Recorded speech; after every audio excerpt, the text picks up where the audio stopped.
In the previous chapter, we showed how a regression model can capture trend and seasonality. In this chapter, we are going to show how a regression model can be used to quantify the correlation between neighboring values in a time series, which is called autocorrelation. This type of model that we are going to do today is called autoregressive model AR. AR. We are going to continue and do the whole arena, but now we are going to focus on the AR, autoregressive. This autoregressive is useful for improving forecast accuracy by making use of the information contained in the autocorrelation beyond the trend and seasonality. We model the trend and seasonality. Maybe you have some information left in the data we did not look at. It's useful for evaluating the predictability of a series by evaluating whether the series is a random walk or no. The second thing, we are going to show how to include information about special events and integration information from external series. This is going to be the next part of the lecture next week. Many steps of fitting linear regression and autoregressive models using to generate forecasts and assessing their predictive accuracy will be shown using the Amtrak ridership series in this lecture and in the example that is going to follow. Before we jump into the main topic, let's just review what is meant by a stationary series. A stationary series, or the pattern of a stationary series, we look at the time series and we assume that we are going to have roughly horizontal behavior, constant variance, and no patterns in the long term. So when you assume that you have roughly horizontal series, that means there's no trend, no patterns in the long term. That means we have no seasonality, constant variance, the variance doesn't increase. In this case, we're going to have a stationary series, like here in B. In B, we can see that we have roughly horizontal series, and we don't have any pattern. We don't have any cyclical pattern. Also, if you look at the variance, the variance is almost constant. Look at the top and highest in every. Just take a window and look at the highest and the lowest. The highest and the lowest in every window. We have the lowest, highest here is a bit different, but it's not the whole time series. But overall, the variance is constant. So in this one, we have a stationary data. In other of these, I'm going to leave this to you to show that these are not stationary. This is also stationary, by the way. It's not a cyclical. It's not a seasonal. It's not a seasonal exactly. So this is random. This is a stationary also. We have almost roughly horizontal, no trend. Almost constant variance. Take any window, you're going to see the same variance. We don't have any long-term behavior. By the way, this one is an example of having an increasing variance, because look at the data here. Take just a tangent here, and there's the variance, small. The tangent here, we have the waves becomes longer over the time. So this is not a constant series. So this is the meaning of stationary. The regression that we did last week, ordinary regression, assumes that each observation is independent. In other words, what happens this month doesn't depend on last month. This is okay for cross-sectional data, like survey responses. But this is wrong for the time series. Time series, in reality, consecutive values usually do influence each other. Like ridership in February depends a lot on what happened in January. That dependence, we call it autocorrelation or serial correlation. It measures how much the current value relates to its past values at different lags. And we have two types of autocorrelations. The first one is the positive autocorrelation, where the big values tend to follow big ones and the small follow the small values and series moves smoothly. The other type is the negative autocorrelation, where the big values are followed by small ones and vice versa, where the series zigzags rapidly. Why this is important? Because recognizing that pattern helps improve our forecasts. If your series has a strong autocorrelation, your model can adjust next period predictions accordingly, rather than just treating each point like a random point. So this example, this is the ridership, this is lag 1. So to look at the autocorrelation between the ridership and lag 1, we just look at the correlation starting from the time 2. Starting from here, we find the correlation between ridership and lag 1. Then lag 2 autocorrelation is between ridership and lag 2. We find the correlation between this and that. We get the value. So to capture the stationary, we look at the autocorrelation. So the autocorrelation is one of the things that we look at when we want to capture the stationary. First of all, we can look at the time series plot as we did previously. To know whether your data is stationary, you can look at the time series, investigate that your time series is stationary or no, or we can look at the auto correlation. So we have to look at the ACF function, which is the autocorrelation function, and autocorrelation plot ACP to determine whether you have an autocorrelation in your data or no. So these are some points that we can tell whether our data contains an autocorrelation or no. Like the autocorrelation function of the stationary data drops to 0 very quickly. For example, first of all, look at this chart. This chart contains the lags. There's lag 1, 2, 3, etc. So there's the correlation between ridership lag 1, the autocorrelation between ridership lag 2, autocorrelation between the correlation between ridership and lag 3, and so on. So these are the significance level. So if you are beyond these bars, that means the correlation is significant. So it's not due to random error. So we have an issue.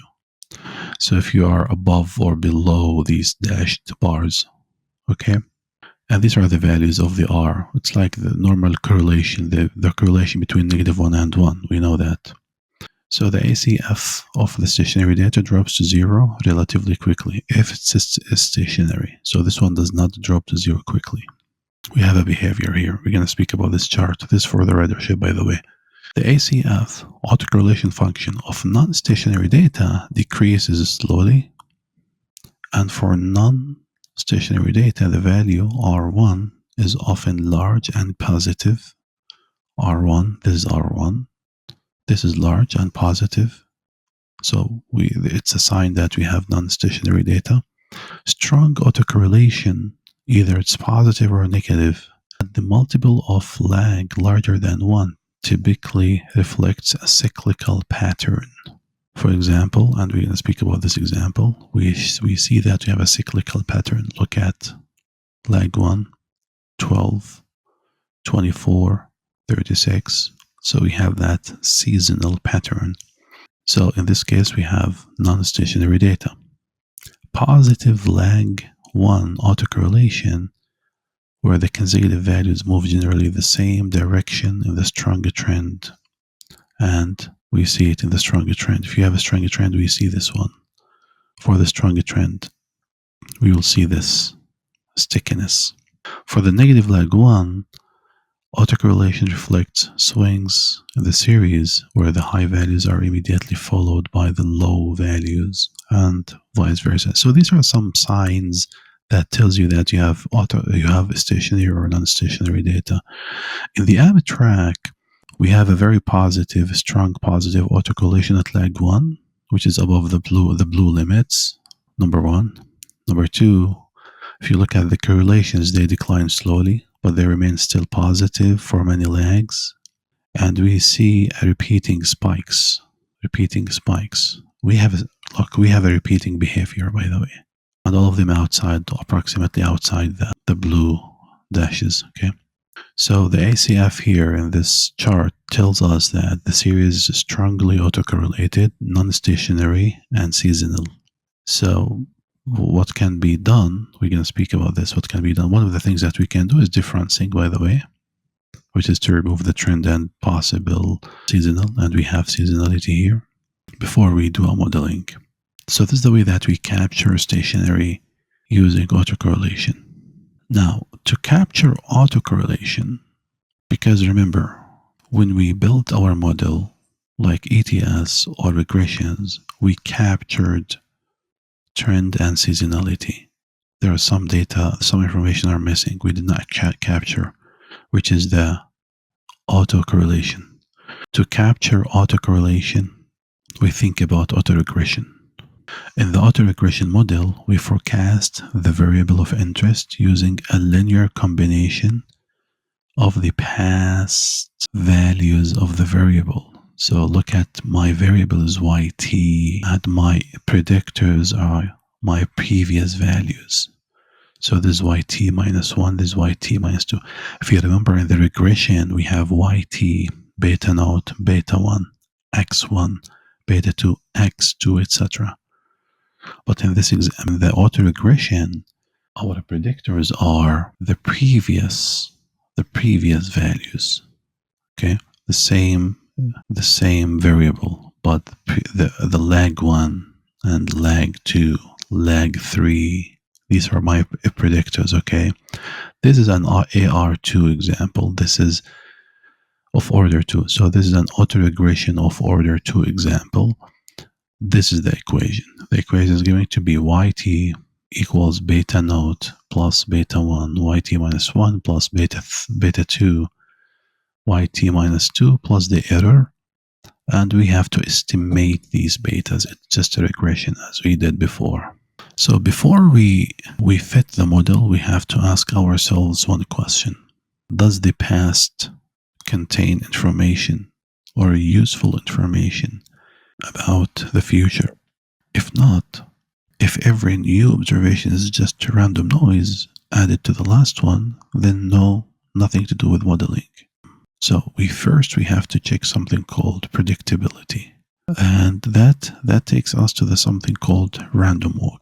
What is the random walk? The random walk is a process where each new value equals the previous one plus a random shock error. And look at this. This is similar to autoregressive of order 1. And beta 1 is 1. So the random walk is an example of autoregression of order 1 with beta 1 equals 1. The question is, to test whether the time series is a random walk or no. The question is, okay, why we want to do the random testing the random walk? Because random walk, if you let your data is random walk, there is nothing can be done, right? It's like naive forecast. Just maybe we can try to do something tomorrow, but idea is, because tomorrow is the same as today, naive forecast. Because if you let your data as random walk, like the stock market, you can do nothing technically, right? And some of the stocks, or most of the stocks, you can do nothing. You cannot build any model to predict what's going to happen in the future. So that's why we have to know whether it is a random walk or no. So to know whether your data is a random walk or no, we have two tests to be done. The first test is looking at the A1 test, which is autoregressive of order 1. And we are going to use the slope coefficient of the yt.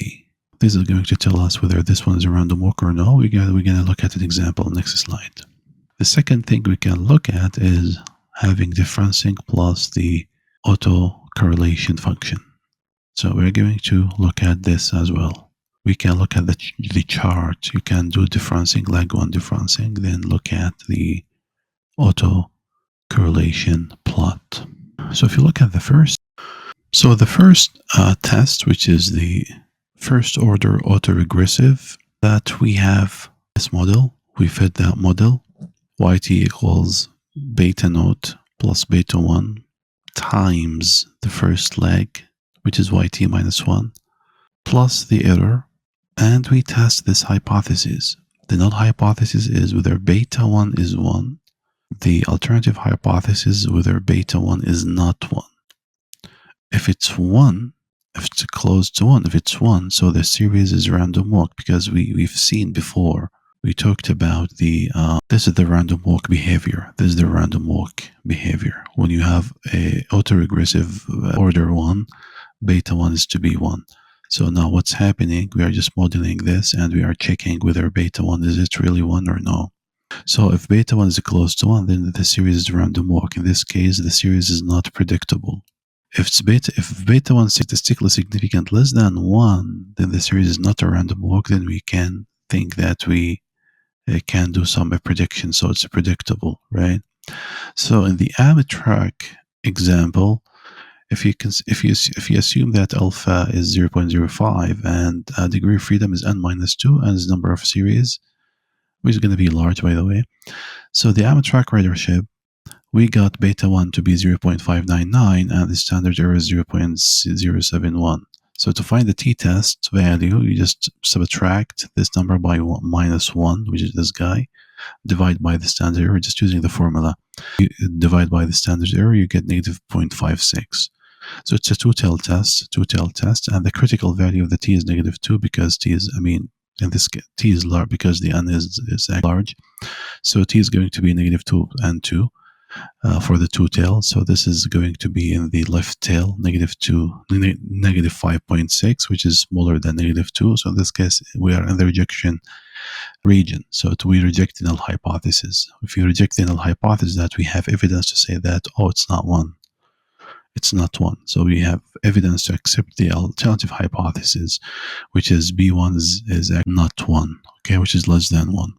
In this case, the series is not random walk. So this is for our example, Amtrak. Another example is S&P 500 prices. Beta 1 is 0.98. The SE, there's an SE number, the standard error. If you just subtract this -1 over the SE number, you're going to get number greater than the T critical because left side. So we failed to reject the null hypothesis. If you fail to reject the null hypothesis, you have no evidence to say that, oh, it's not random walk. It is random walk. So we cannot forecast better than the naive forecast, which is tomorrow is today's price. Okay. The second method, we said we have two tests. The first test, we did this one. The second test, what we did is finding the ACF and plotting ACP. So what can we say about this? So if the original series is random walk, then the first differenced series should be white noise. And how can we see that? If we plot the ACF, and if the difference series shows no significant autocorrelation, in other words, all of them are inside the blue lines, then it's going to be random noise, and the original data is a random walk. In this case, not everything is, this is the difference value. This is the difference, leg 1 difference, and this is the ACF. So if you look at the data, not everything is inside the blue lines. Also, you have spikes. You have spikes, and this spikes tells you that we have seasonal structure here, 12, 18, 24, and these are cycled down there. So we have kind of seasonal here, 12, 24, 36, and we have cyclical in the negative part, right? So this is another proof that in Amtrak data, that the data is not stationary. We have autocorrelation. We have something that we still can do with the information left. So at this stage, we already understand that a good model leaves residual that resembling white noise. But in practice, we often find residuals that are still correlated with their past values. And that's technically wasted predictive power. And we can still extract some info, some value from it. To do that, we have two routes, two main strategies to deal with this.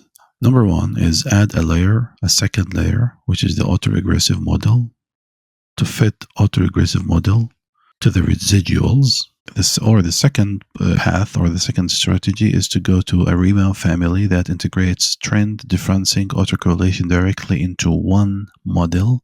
Both cases and both strategies do the same goal, which is to remove a structure from what should be noise. The difference is that the two-layer method works as a patch, while the ARIMA takes everything into one system. So this is the difference between the two techniques. One more time. So we are going to have two techniques. Today I'm going to cover just the first one, which is fit another autoregressive model on the residuals. This is simple. And this one works for the short-term forecasting. It's more practical if you have short-term forecasting. Okay. The second approach is to build everything into a ARIMA structure. So everything. So I'm going to leave this part to the second lecture, but we are going to do this today, this week, and we're going to have an example of this. So the two-layer forecasting process, we build a model on our time series. Then we look at the residuals that left. Suppose we have a regression in Amtrak. If you remember, we built a regression model that captured the trend and seasonality to a second order polynomial that captured the trend and seasonality. And what we do, we find the residuals, what is left over, and we build a low order autoregressive model on the residuals. Now, these are not yt and yt minus 1. This is the residual. So imagine. So our data is going to be the residuals. We are going to model the residuals, okay?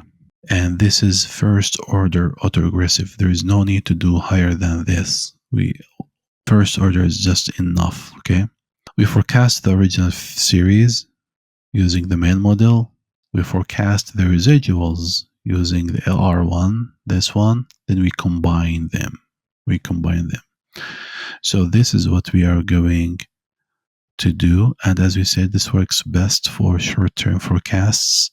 Yes, so this is what is the example going to be. To evaluate the two-layer model, the autoregressive first-order model's fitted values should capture the autocorrelation. This is what we are assuming that is going to happen, that AR1 is going to capture the autocorrelation. And we're going to check the ACF of the residuals. We're going to look at what is left of the residuals. So we assume that all bars have to be within the blue limits. After we build the second model on the residuals, we should look at the residual of the residuals. If all bars are going to be inside the blue limits, then that confirms that no autocorrelation remains, and the model fully explains the pattern. Also, we can look at RMSE, MAE, MAP on the validation period. And as we said multiple times, that AR autoregressive corrections are most useful for short-term forecasts because they rely on recent residuals. And finally, as forecast horizon increases, the accuracy gains diminish. So forecasts start relying on the forecasts of residuals in this case. So this is the whole thing about AR, and we are going to jump into the example.